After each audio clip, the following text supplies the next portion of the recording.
Lena Via never believed in objects that behaved like they had intention.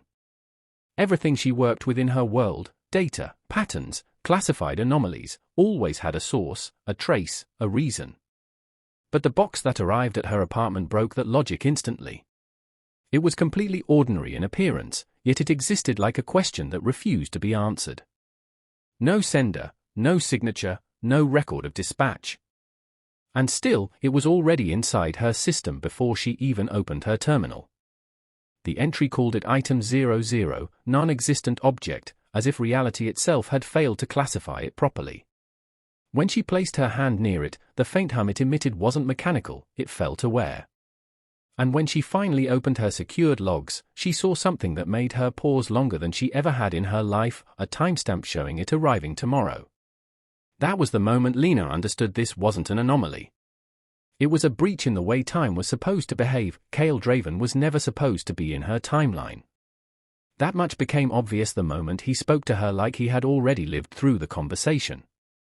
He met her at a transit station that didn't appear on public maps, a place where the air felt slightly delayed, like reality was catching up late. He didn't introduce himself so much as continue a story she had not yet started. Every sentence he spoke seemed to arrive before thought, like he was remembering events that hadn't happened yet.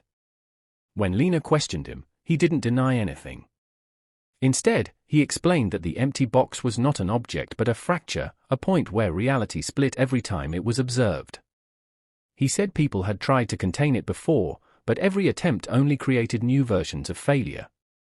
And then, with unsettling calm, he told her she was already involved long before she ever saw it. That was the first time Lena realized she wasn't chasing a mystery. She was inside one that was already unfolding around her in layers she couldn't yet see. The city changed without warning, as if it had developed the ability to edit itself. Streets Lena had walked her entire life no longer existed when she returned to them. Buildings ended abruptly, not destroyed but erased, as though they had never been permitted to continue. The sky above those missing spaces flickered faintly, like corrupted memory trying to reload.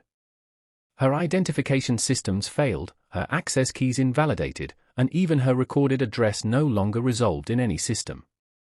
Yet her reflection remained intact, watching her as if nothing had changed. Kale appeared again as if summoned by instability itself, telling her the city of Violine was not breaking down but actively rewriting itself to hide something underneath its structure. According to him, the more someone noticed the inconsistency, the faster the city corrected them out of alignment. And somewhere beneath all of it, the object she carried unknowingly through this unraveling reality was beginning to resonate louder, as if responding to the instability above it. Deep beneath what remained of the city's mapped structure, Lena and Kale found an archive that officially did not exist. It was not hidden, it was unacknowledged, like a thought the world refused to complete. Inside, the air felt dense with unfinished information. Files floated without physical form, rewriting themselves whenever attention touched them. Words changed meaning depending on how long she looked at them. But one file resisted alteration. It was labeled with her name, subject Lena Via, origin unknown. What made it worse was not what it contained, but when it began. Every recorded entry of her life started before her actual birth date, as if her existence had been prepared in advance. Kale's silence in that moment was heavier than anything he had said before. Because in systems like this, nothing is written early unless something intends for it to happen. And that meant Lena was not an unexpected variable. She was part of the design. Waking up felt normal until Lena realized nothing around her could confirm that feeling. The apartment was identical, the city functioning, the world pretending continuity had never been broken. People greeted her by name, colleagues acknowledged her position, systems recognized her identity without hesitation. But recognition did not equal truth. Something had shifted in how she fit into the structure of reality, as if she had been replaced with a version that matched expectations more neatly. Even her job title had advanced without record of promotion. And yet, beneath that seamless surface, everything felt slightly misaligned, like a conversation where every response is correct but somehow wrong in meaning. That night, Kale appeared not physically but in reflection, as if mirrors were now more honest than space itself. He told her she was inside a corrected version of reality, a stabilized edit designed to remove instability. But corrections, he warned, always come at the cost of something that refuses to be remembered. Lena began to understand that reality was not failing, it was being managed. Every time something approached a truth too large or too unstable, the system adjusted around it, rewriting history like a self-healing error correction process. Entire events were restructured, people redefined, outcomes replaced with more stable versions. The world was not static, it was reactive.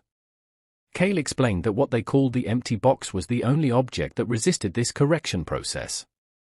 It did not belong to any version of reality, which meant it could anchor something permanently in place. But the terrifying realization came slowly. The closer Lena got to it, the more the system began adjusting her instead of the world around her. If reality couldn't correct the object, it would correct the observer. And Lena started to question whether she was still the one searching for truth, or already something being rewritten to prevent it from being found. At the edge of collapsing reality, where structure and void no longer respected each other, Lena finally stood before the object that had started everything. The empty box was no longer empty. It pulsed with a steady, luminous presence that did not illuminate space but stabilized it. Around her, fractured reality attempted to collapse inward, but the box held it at distance, like a fixed point refusing deletion. Cale stood beside her, watching not the object but her reaction to it, as if the final answer had always depended on choice rather than discovery. Lena understood then that opening it was never the point. The real power was not in revealing truth, but in deciding whether truth should be allowed to remain unchanged. And for the first time, the system did not immediately respond. It paused, as if waiting. Because in a world built on constant correction, the most dangerous thing was not mystery. It was a truth that refused to be rewritten again.